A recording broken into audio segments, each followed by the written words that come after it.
Ken G. What's up, man? Great to be on, Joe. Thank you for having me. I'm great, Anytime. by the way. Anytime. Yeah, well, yeah, you're great. Yeah, and we look surprisingly similar as always. I feel like you're a doppelganger from like 10 years in the future. So, Exactly. Well, yeah. I feel like people are missing out because we both have a good camera setup. We got some high quality video in our interaction as well. Mm-hmm. But the audio is extra crispy, so It's really good. I don't I'm think I'm sure gonna there need won't to be complaints. not gonna need to master this too much. So, yeah. So I mean, we hang out quite a bit, talk quite often. So figured, let's just have a Joe and Ken chat. I know there's a lot of things in your mind right now, which we can get into. So yeah, I guess for like the five people in the universe who don't know who you are, who are you? What are you about? So I'm sure that there's more than 5 people that don't know who I am, even in this community. So it is important to reintroduce myself. So for those that don't know, my name is Kenji. I'm the head of data science at a company called Scouts Consulting Group. So we work in sports analytics. We help athletes and teams improve their performance by analyzing the data that's collected on them. That is one segment of my life. Probably what I'm better known for is the content that I produce on YouTube under my name, just Kenji.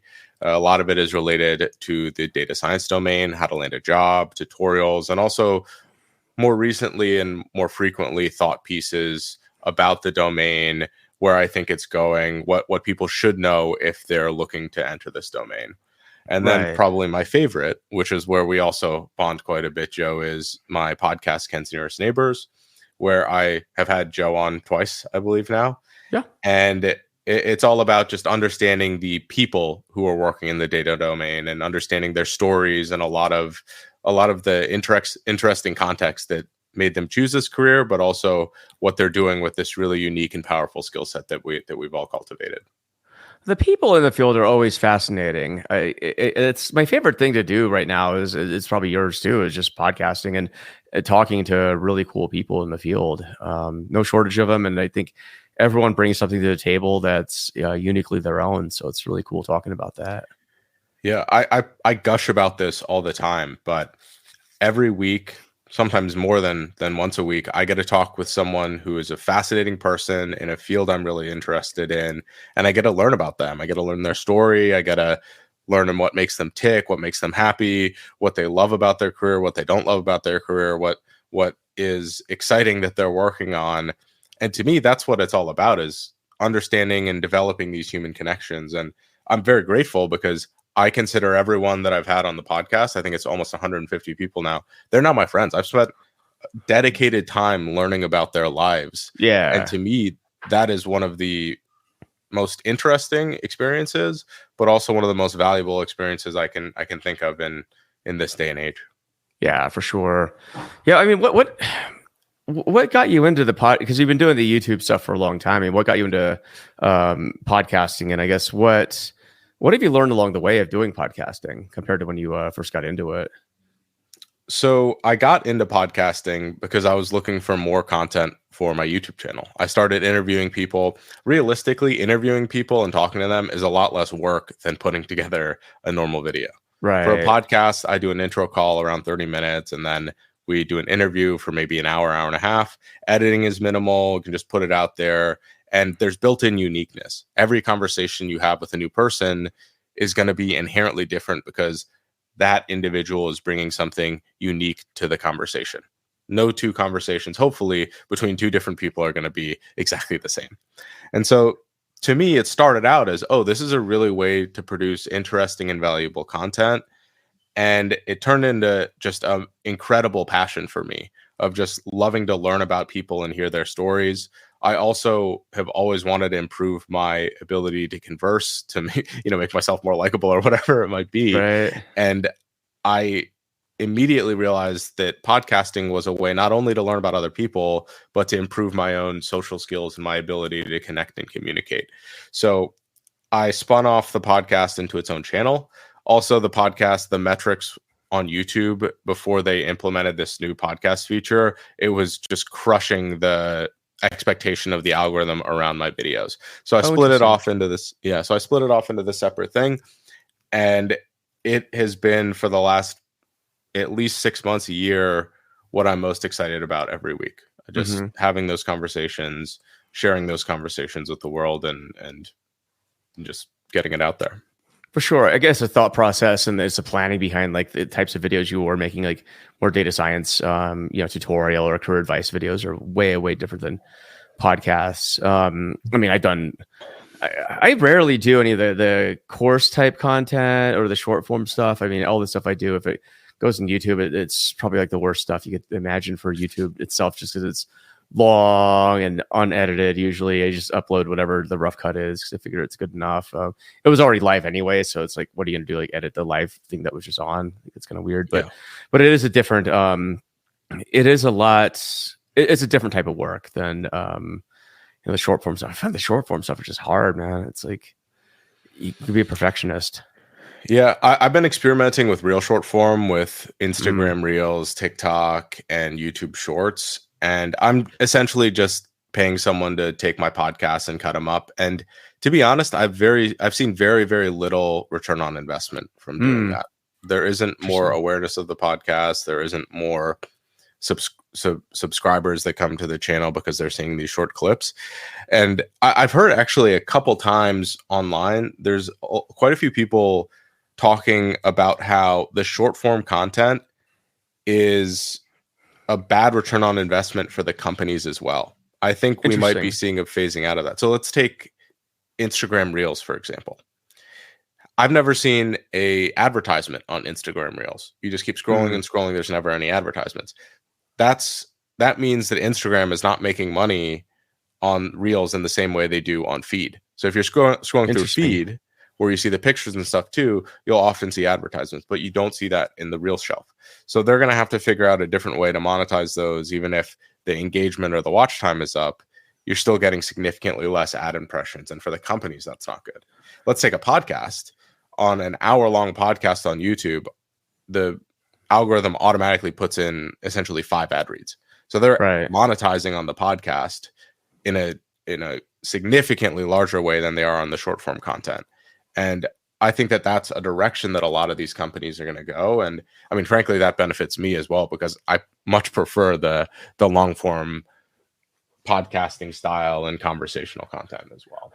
I'm the same way. I mean, like I said, yeah, I don't know. For me, I don't know any different right now, right? Because I do all the live shows every week, and then do I don't even know how many podcasts recording now, but it's a lot. But it's like second nature, right? If you ask me to make a video, it'd be like, that's cool. Like, we'll figure it out, I guess. But no, it's interesting too, and it's interesting. Like we try and adjust our content to the algorithm, right? And I mean, how much do you think that plays into I guess sometimes going against your better judgment for the content in terms of what you want to do versus what the algorithm wants you to do?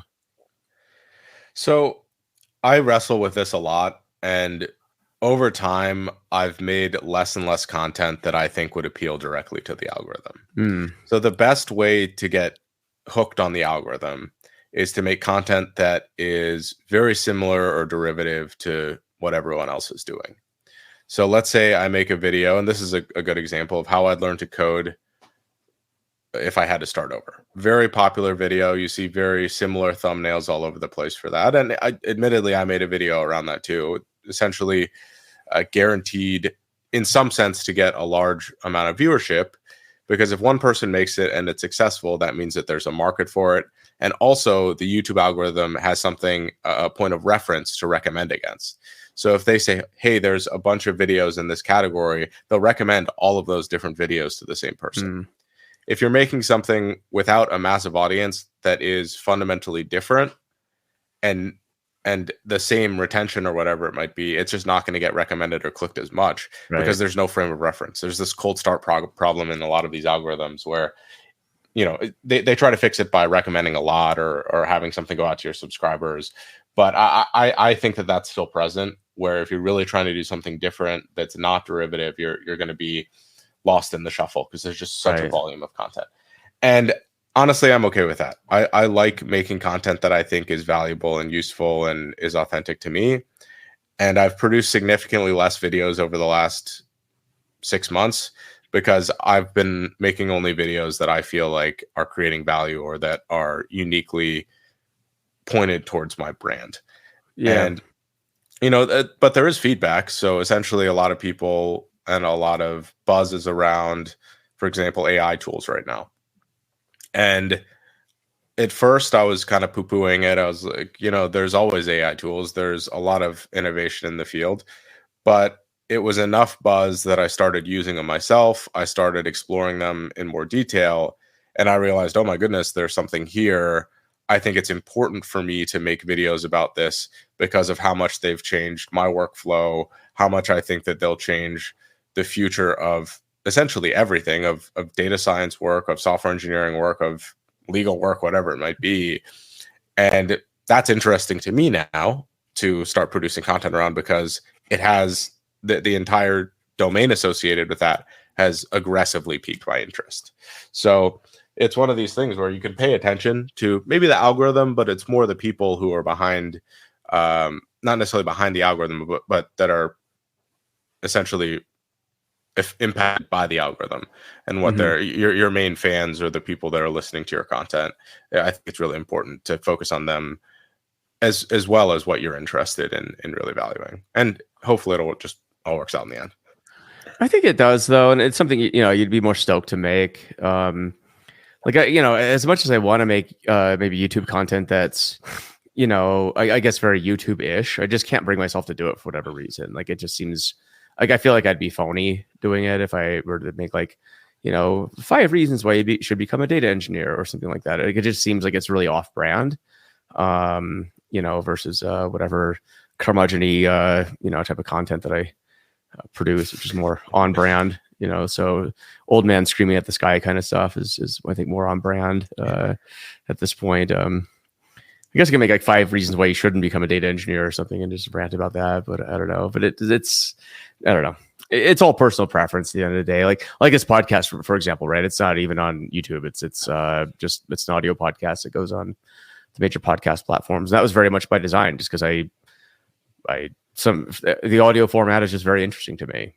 It's a lot less work too. You just record and that's about it. So Yeah, but it's just and I think that's I think that's really important, is being authentic to who you are. Yeah. I watch so many videos about how important it is to be super energetic and do these jump cuts in your videos and whatever it might be.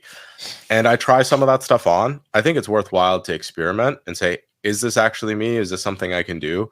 But just my cadence, the way I communicate, it isn't designed for some types of really popular YouTube content. And it also, Right. you have to think about where it benefits me in my life. For example, my conversational patterns, relatively slow.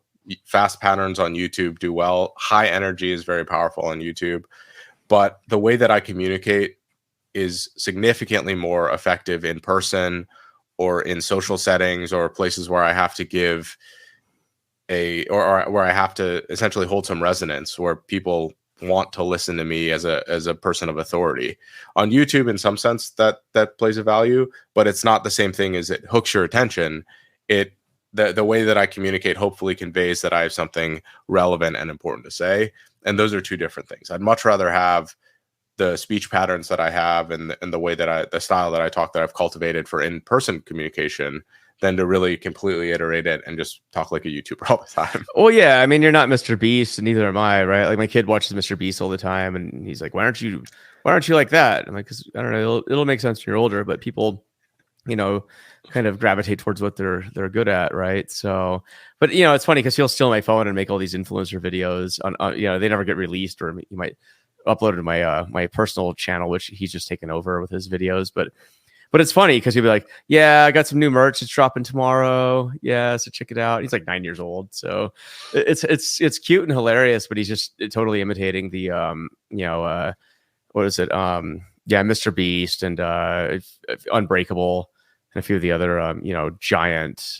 people on YouTube, because that's what him and his friends watch, right? I mean, that's what they know, so that's what they imitate. And like he's he doesn't like to read too much, but when he does, I look at his iPad and his articles are like how to become an influencer. Like that's a lot of the stuff on his browsing history. You know, how to get 100 million YouTube followers is like one of the articles he was reading the other day. It's like, it's funny. So, you know, he'll find his own voice. I mean, that is completely usurped any other profession of interest for most kids these days, from what I understand. I used to joke that, you know, I'm a YouTuber. I create content on YouTube, and I'm a data scientist. I took the two most hyped up professions and slammed them into one. How could I fail? You know? Exactly, right. What's funny too, and no offense, my kid looks at your he's like, "Oh, you hang out with Ken G? Like, how many followers does he have?" And I'm like, "He's got a lot." And he's like, "He's not Mr. Beast." Like, that is correct. I'm like, nobody is actually. So. Well, you know, the positive is, I think, by and large, Mr. Beast is a really good role model. I mean, he does a lot of philanthropy. He works really hard. He obsesses over what he does.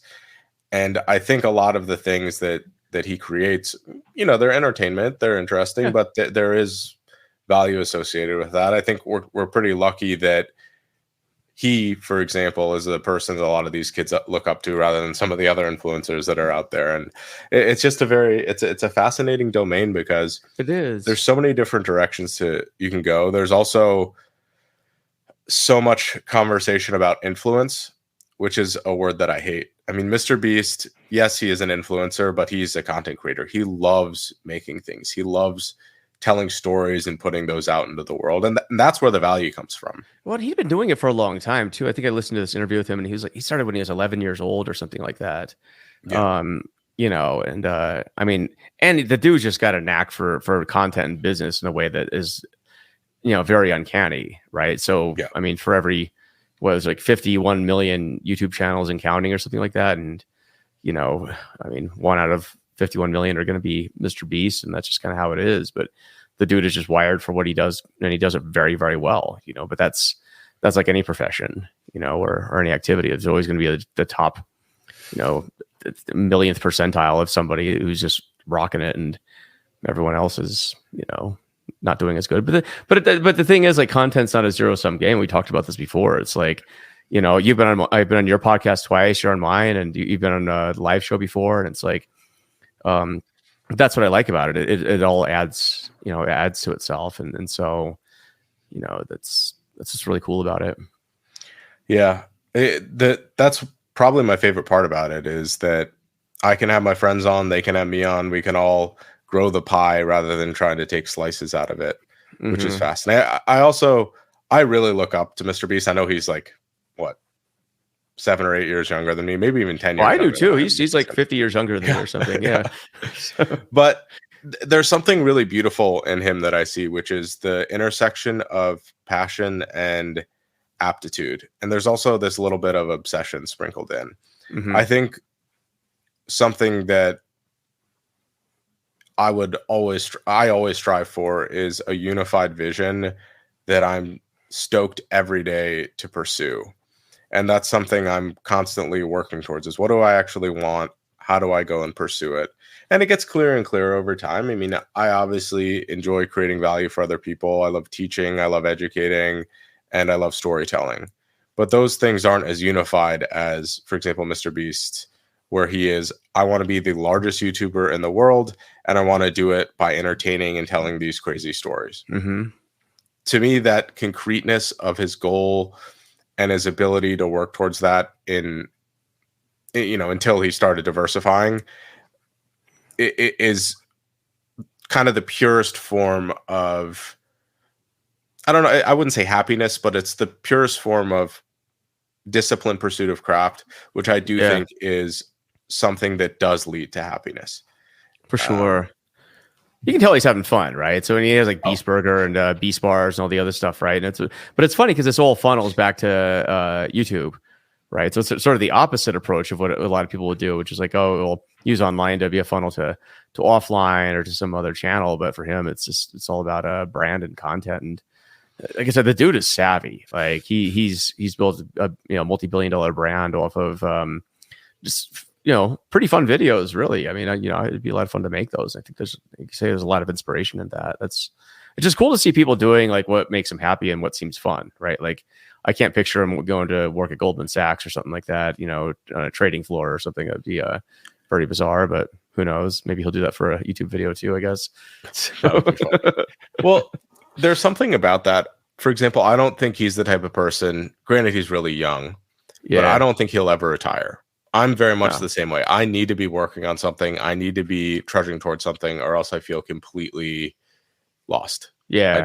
It's just not exciting for me. I need to be in pursuit, and that there's immense enjoyment in the pursuit of something that I enjoy or that I want, or any of these types of things. It doesn't mean that, and I usually try to pursue things that are slightly ethereal or vague that I can't actually attain, but that pursuit is still fascinating. Let's take golf, for example. I love playing golf. I tried to play professionally for a while. There's no end to that game. Essentially, you could be the best player in the world, but then someone would usurp you. There's no perfect score that you can shoot, at least within the limits of our physical bodies. And there's always something more. There's something beautiful in that pursuit of something, this ideal that you can never hit. It can also be the opposite, where you could get completely disappointed or disenfranchised because the ideal is too perfect and you'll never get there. Right. But I feel like that's sort of a mindset thing, that you either approach it that, hey, I want to strive for this even though I'll never get there, or it's not even worth it. And I think that there is immense happiness and excitement in, I want to strive for it even though I'll never get there. Is that how you're approaching jujitsu? Yeah. I mean, I look at that as something that I can upskill and improve, but there's no destination. I mean, yes, there's belts you improve. Yes, there's competitions where you can evaluate your skill. But the cool thing about jiu-jitsu is that the game is always evolving. If someone figures out some meta, for example, leg locks, right, where they're beating everyone with these techniques, someone's going to figure out a way to undo that or to capitalize on that. So some leg locks have opened up to back takes, right? There are some positions that people just didn't know what to do, but now that they can defend it, they can get easily into a back take or something like that. And to me, I love that process. I love thinking about that. I also love the idea that I can adapt something specifically to me and I can make it my own. Like, I have a certain body type, I have certain strengths, weaknesses, different flexibilities, and there's something beautiful about how I can specialize in athletic domain and really perform well based on my unique attributes. You can do that in your career too. You can do that in your data work, whatever it might be. You could say, hey, I love this domain. Maybe it's generative AI. And you just want to dive all the way in and focus on that and be really good at that because that's how your mind works. I encourage that, because to me, that's where the magic is made, where you're at this very special point where you're maximizing on what your interest is and also what your aptitude is. That is where the greatest things in the world, the best innovation, advancements, whatever that might be, happens. Yeah, for sure. But it's often I think a process for people to figure that out, what that intersection is. I mean, it's kind of like back, we're talking about the algorithm and content and so forth, right? And do you make content that satisfies the algorithm? I think in a lot of cases we're trying to, live our lives to satisfy, external forces and opinions and so forth. And I think it's actually really rare for somebody to really find that intersection of what they're good at, what makes them happy, and what makes money. Like that's, and the thing is, you might have found that you might not even know it either. That's the other part. Or it might not be accessible. Yeah, it's true. That's very true. Yeah, sometimes there's just other crap you have to do. Let's say I'm the best YouTube scriptwriter ever. I'm incredible at putting them together, but I hate being on camera. I hate the editing process. I hate a lot of these things. How am I going to actualize that skill that I've done when my skill is targeted for YouTube video creation, but I don't have the other parts of that puzzle? So I think another massive part is delegating or finding people or ways to get around that other area. I mean, I've we talked a little offline, and I've been shouting it from the rooftops, is these AI tools that are coming out. I love them. I don't really like sitting there just grinding out code. That's not something I enjoy, but I love doing projects. I love putting stuff out in the world. I think that that's something that building a project and telling a unique story about the project or how it would be useful to you is a skill that I find I index heavily in. And now I don't necessarily have to write all the code for the projects.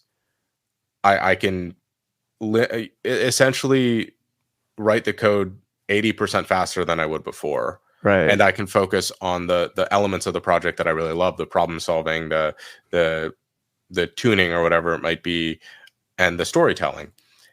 And to me, that's a way that I've been on fire the last 2 months, because I've been doing all the stuff I love doing and significantly less of the stuff that I find tedious or annoying. And it's all about just creating systems, finding people, finding tools that allow you to completely maximize on what you love and what you specialize in. And I think that there's a tremendous amount of success in there, especially if you're running your own business. If you have to work in a company, Right. if you have to do one of these things, you might be required to do certain things, or you can't use certain tools or whatever it might be. But in my own personal life, that is how I've viewed it. I have an editor because I enjoy editing, but I'm not the best at it. Like video editing or Video editing, yeah. podcast editing, all of that type of stuff. Mm. I have someone that helps me with, a team that helps me with sponsorships and those types of things. I'm good at negotiating, but I don't like spending the time. I don't like thinking about it. I don't like doing those types of things. There's all these areas of my life that I'm like, well, I want to focus on this rather than these other things. And I think I will maximize myself if I can do those things effectively. Right. Well, it's a true sense of wealth too, in the sense where, I think wealth is really, it's partly about money, but I think it's also about control of your time and how you want to maximize it, doing the things that you really want to do. So, you could not have a lot of money. What's that? My dad actually roasted me the other day. Oh, I forgot. I told him I'd pick him up for the airport, and I had a meeting that was scheduled at the same time. And I'm like, Dad, I'm so sorry. He had someone else picking up anyway, but just in case. But I'm like, I have this meeting. I can't cancel it. I put it off a couple of times. And he's like, one day, son, you'll be in a position where you can set your own meetings and you can choose when to have them or not, and you can move them around at your own will. When you reach that level of success, I'll be proud of you. I was like, damn, Dad. Oh, geez. He's just trolling me. Like my dad's, it was all in good fun, I promise. But because that's something that I've worked really hard to do, is to be able to have a lot of control over my schedule and these types of things. So yeah. Just, throwing that back at me in a fun way. He's the one waiting for someone to pick him up. So, well, it was the night before that he texted me to remind me. Oh, that's funny. Like, oh no, I have this call I can't avoid. Oh, that's hilarious. Yeah, I mean, it's kind of the reality of it. I mean, as an example, like I schedule my Calendly, unless you get the top secret one, which I guess is not secret. But yeah, I only take meetings on Monday and Tuesday with people, and that's by design, because I need the other days to to do the things I want to do, right? And if I'm taking meetings, it's a lot of context switching and stuff. So I'd say like, is it perfect? No, but it works, right? And so that's at least a hack I figured. But I'm in the position to do that, right? I don't think a lot of people are. So you can have like that much control over your time, or you can just tell people like, yeah, it's Monday or Tuesday, which hour would you like? So it's funny. I think that it's kind of sad that people don't have control over their time like that, because I think that that's one of the things that really compounds and leads to a lot more efficiency and success. Mm-hmm. And I think workplaces that discourage meetings and those types of things are really good, because meetings completely ransack my day. I do the exact same thing. Tuesday, Thursday are usually my meeting days, and I don't get anything done on those days. But Monday, Wednesday, Friday, I just cook. And if I felt like my stuff was being broken up every single day at certain times, I think that would be really detrimental to my work.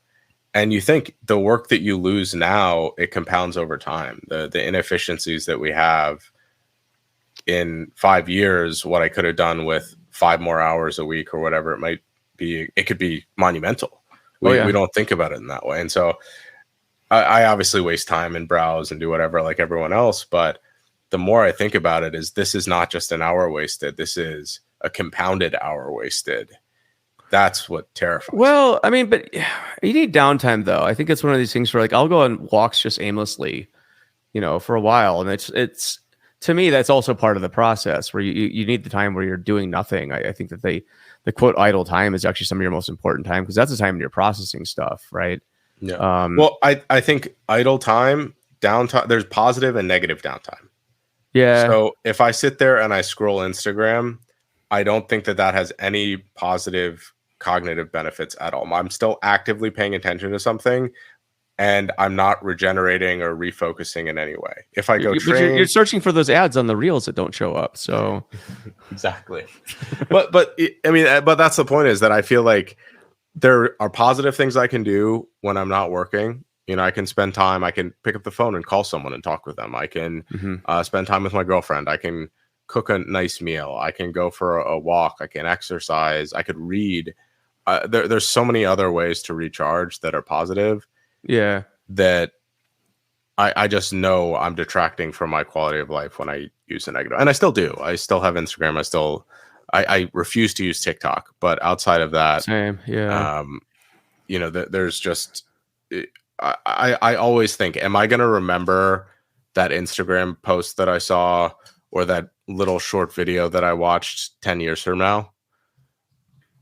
Probably not. Compared to, there's plenty of walks that I remember. There's plenty of books that I read that I remember. There's plenty of just small interactions that I've had with people that I care about or friends that I remember to this day. But I don't think off the top of my head there's a single Instagram reel or video that I'm like, wow, that really was a meaningful thing that changed my life or that had a positive outcome. Yeah, when I watch short videos, it's always I watch a lot of stand-up comedy. So, I might learn some cool jokes or, I find comedians are highly intelligent typically, and they have a different way of looking at the world. So I just feel like that's at least I justify it as a good way to spend time. I read a lot of books too, right? So I don't think I'm missing out on that at all. Well, but I think there's also tiers. So, I mentioned high quality and low quality leisure, but even within those different tiers, I think that there's higher quality and lower quality types of content. I mean, I just get stupid videos of people falling down, or maybe that's a function of my algorithm. But if the quality if the video and the content that these algorithms are giving you is high quality and useful and educational or whatever it might be. I mean, there's plenty of people that cater their Twitter feed to only have content that they think they'll find educational. And And I think that that's perfectly fine. That means when I'm scrolling, I'm actually getting news rather than getting entertainment. I really struggle with the algorithms knowing that I love stupid videos and them just forwarding them along to me. And so it's like better for me to just get away rather than to reprogram the algorithm. You need to get a flip phone. Yeah, I really should. They're really popular in Japan. I noticed last time I was in Tokyo. This is pre-COVID, but it seemed like a third of the businessmen are walking around with flip phones. And I found out it was because they work so much. They have a long battery life, so they could just stay on the phone forever. So that's a hack. They now have the foldable smartphone that I see a lot of people having, but it's still just as big. It's like this, but folded in half. It's just fatter. I don't know why that's appealing, but who knows? I don't know. I think I would just find a way to break it or something. So. Yeah, it's interesting. So before we start recording, I mean, you're talking a lot about ChatGPT and generative AI, and you sort of hit on this in the topic too. But I know it's something you're thinking a lot about. Like, what are some of the implications of this that that's on your mind? So I'm in a position where I feel that we almost have to adopt to survive. I think that from the benefits that I've seen working with ChatGPT and with GPT-4, I'm saving, I was saying before 4 to 5 hours a week, but probably closer to 10 hours a week compared to what I was doing before. And I just don't see how someone not using these systems doing the exact same job could keep up. Right. And, unfortunately, I don't think we're putting these tools back into the box, or fortunately. And I see a new world where this is part of our everyday lives. And it's better for me now to start adopting these tools, really learning how to use them well and integrate them into my work, rather than to fight them essentially. Because ethically, I think that that's a massive gray area. I'm not necessarily for them. I also am vehemently against the fact that I feel like I have to be forced to use these tools to do a good job at my work. But I also am a realist, and I say, okay, if everyone is going to be using these tools in 2 years, which I think is pretty likely, Yeah. I might as well get the head start and be as effective as possible with them. I think the idea that, that this is not out of the bag, or we could put it back in the bag, that these won't change our lives in a tangible way is ludicrous at this point, just from what I've seen. And I'm by no means an expert. I think that that's what makes this interesting, is that I am viewing this from a capitalist and consumer perspective. What is the best for myself and my work and my business?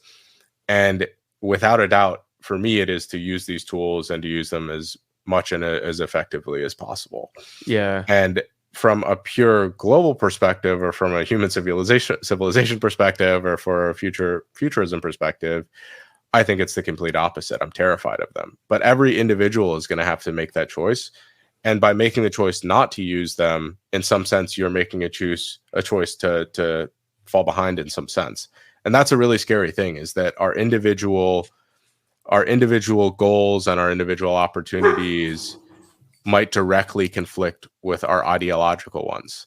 Mm-hmm. And that's a very difficult decision that I feel like I've made, but it's also something that I feel like is unavoidable for me if I want what's in my own best interest. And that's difficult. I think it's really hard, because I would like what's in the best interest of civilization and the rest of the world and whatever it might be, because without a doubt, ChatGPT, GPT-4, Midjourney, any of the advanced language models or image generation models, they present massive problems for, one, accessibility, right? They're haves and have-nots. So I'm fortunate I was able to get access to a lot of these tools. A lot of these tools are behind a paywall. A lot of these tools are not accessible everywhere geographically. And so there are going to be haves and have-nots of AI. And I think that is like morally concerning. I also think that, fake news and indistinguishable image generation, audio generation, video generation is going to be a massive problem. But I don't see me not using these tools as a way to skirt or prevent some of those other things from happening. I think the solution for any of these problems that this AI is creating is through more AI and more technology. I think that's just the direction that things are going, whether we like it or not. And of course, I could very well be wrong about this, but from my individual perspective, I see that as essentially the only path forward, unless I go buy a farm, which I have been looking at,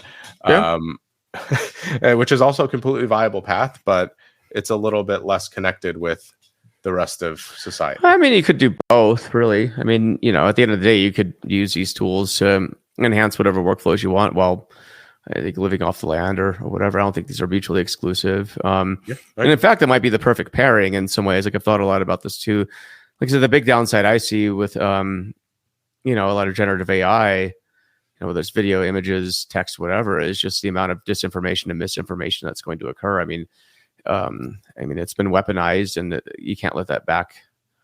You can't put that back in the bottle. So it is what it is. That's the thing that most concerns me, is that we run the risk as a society of living in this hole of mirrors world, even more than we do already. I mean, it's hard enough to know what's real. Now I think the default will be like, well, nothing's real. Yeah, so, but to be honest, is that a terrible thing? Because right now we live in this world where we don't know if something is real, and we're a little bit more trusting, so we can be duped. In the next reality, where if we have no concept and we don't trust anything, we might be less inclined to be fooled, because we're already skeptical of everything that's out there. I think that's more of a devil's advocate than what I actually believe. But I think it's still a realistic conversation to have, is that if this expectation is that nothing is real, is that a good way to live? Is that a bad way to live? What can we expect around that? I mean, as a society, you have to agree upon that certain things are true, right? That's the basis of a society. And so if you agree that nothing's true, then I would be very curious what kind of society that is.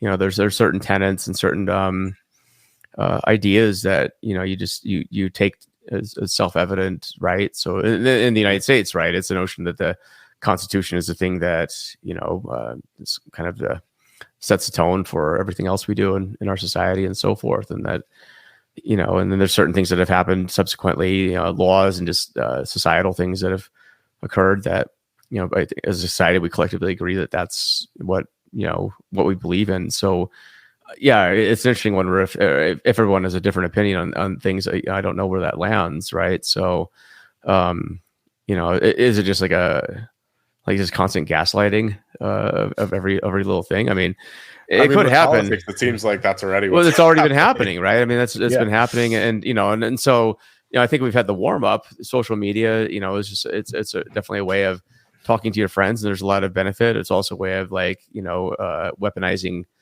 gaslighting to a huge degree. And like I said, I don't think we've seen anything yet. But that's also the nature of innovation and invention, and that's just kind of how it's been since the dawn of time.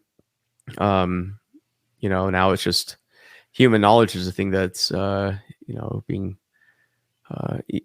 that's evolving. So, and I don't know what happens. I don't think anyone does. I mean, I'm like you. I like these tools. I think they're really cool, and they open up a lot of opportunities. And I feel like we're also sort of on the runway, so to speak, of whatever happens next. So it's anyone's guess. But yeah, I mean, I also feel like there is some sense of responsibility to learn and understand these tools. Yeah, From not necessarily people in our position, but I would like to think that I have at least a little bit better understanding of the inner workings and the pitfalls of some of these things than the random AI influencers that are out there, right, who are on talking about blockchain and crypto 2 months ago, and then AI is big, and now they know everything about AI. I mean, everything about again, AI.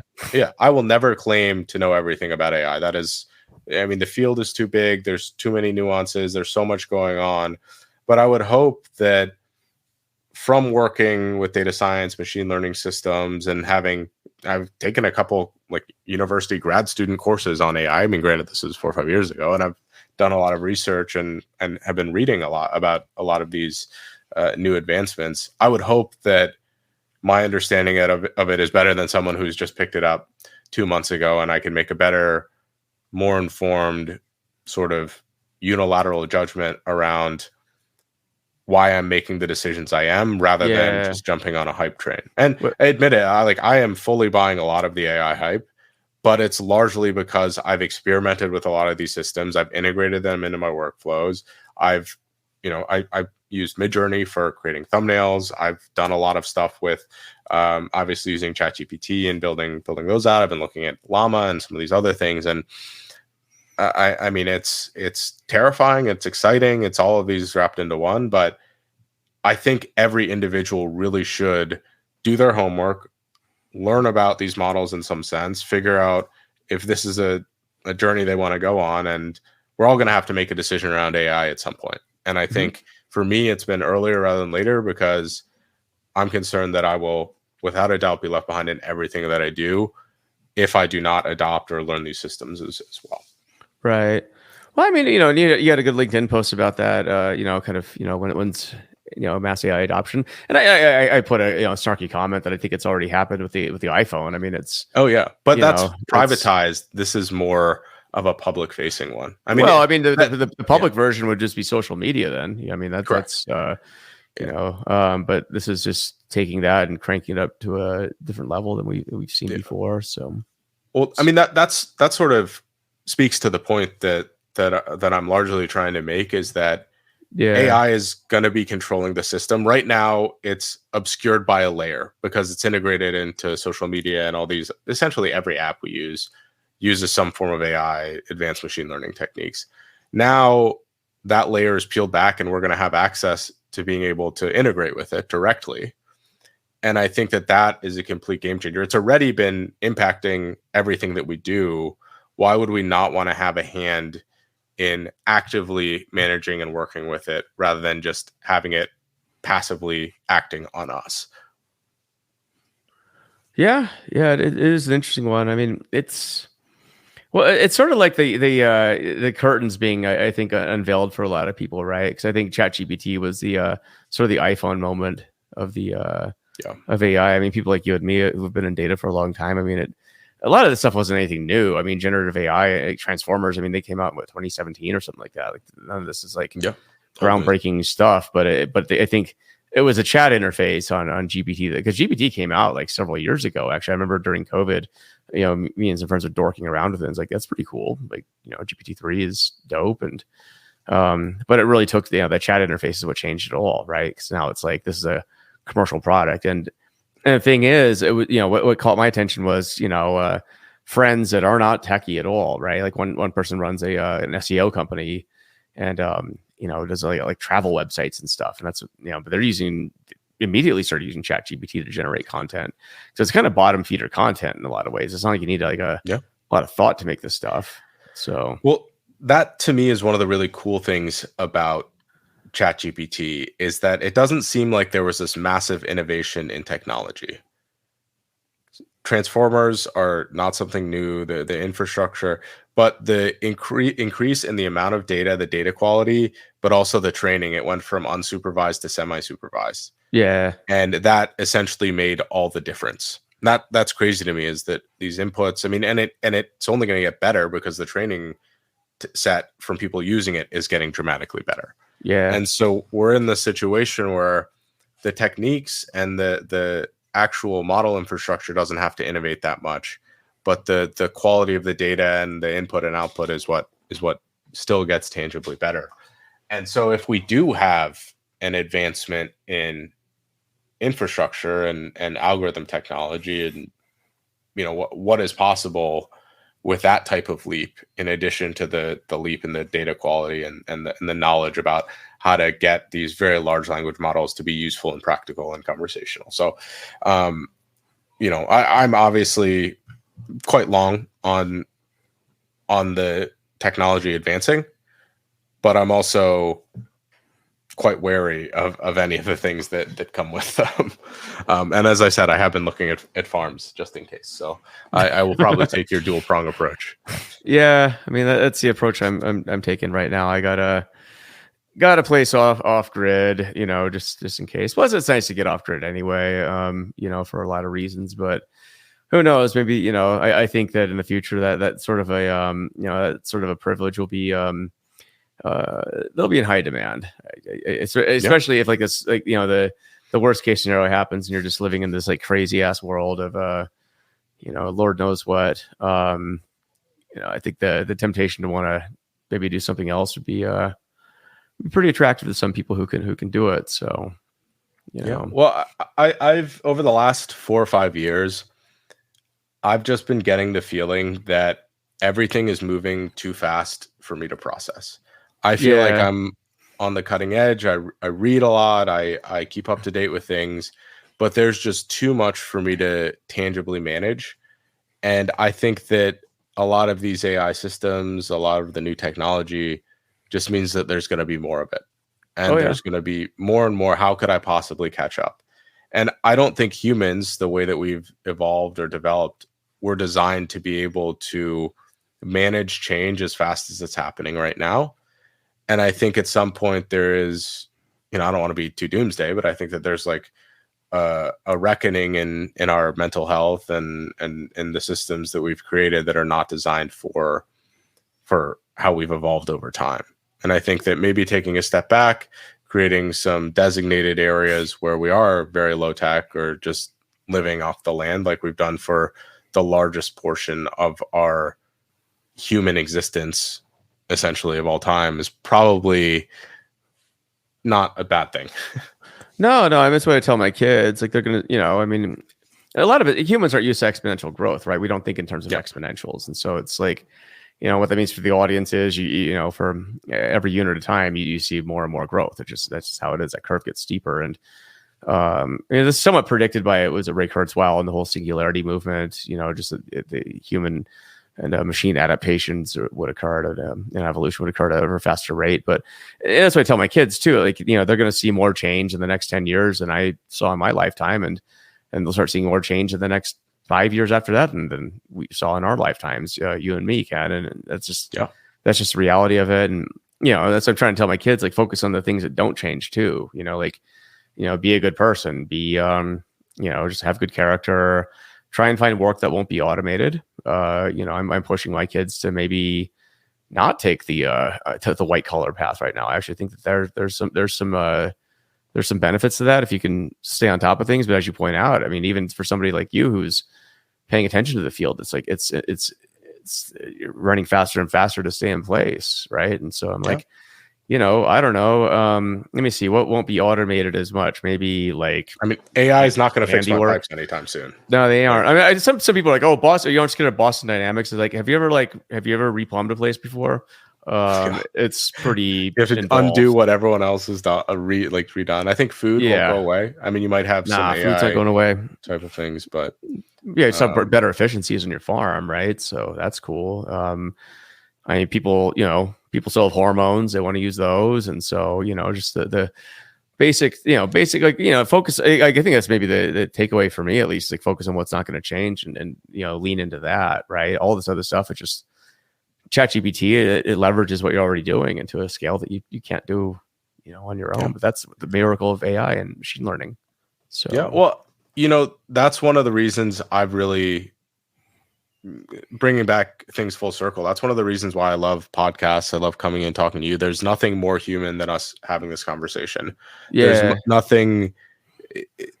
I mean, I'm sure an AI could replicate this conversation, but it doesn't mean the same thing if it's not coming from us and coming from our background and coming from our story. And there's something really beautiful with what you're doing and hopefully what I'm doing with community building, bringing people together, because that's something that I think will be increasingly important as these advanced AIs start to encroach more on technical things or on the specifics of content. I mean, human interaction is difficult, very difficult to replace with AI, and there's some beautiful randomness associated with it. I think I love this analogy. Someone told it to me. This is not original, but look at chess. People thought chess was going to be over when I think it was Deep Blue beat Kasparov. And chess now has seen more popularity than ever before in the entire game's existence. And that's because people are talking about it. People are creating communities about it. It's a human game. It's in some sense sport, right? There's randomness. You don't know what people are going to do. There's something inherently exciting about the irrationality of humans. And for robots or AIs to simulate irrationality feels inauthentic, and there's just something that doesn't work about it. I totally agree. Yeah, and maybe that, we'll see what this all does. I mean, I think it's it definitely feels like we're at an inflection point at something. And I don't think any of us know quite where this goes. So, because it feels like, what maybe the industrial age, the beginning of that felt like, but that played out over 100 years, right? This is playing out over foreseeably not that long, right? So I mean, the way I'm viewing it as locally, I'm optimistic and adoptive.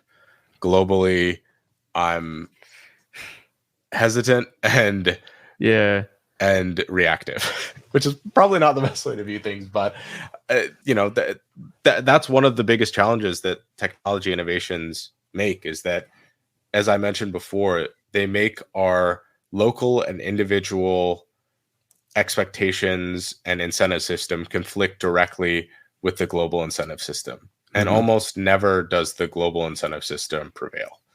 Right. And I think that's something that everyone should be completely aware of, is what are the implications of doing this locally? Does it have a bad implication globally? But is that bad implication globally enough for you to do something about it locally? As I've described, it has not been enough for me personally. But I think just making that a conversation point is a really important thing as we all work through this together. For sure.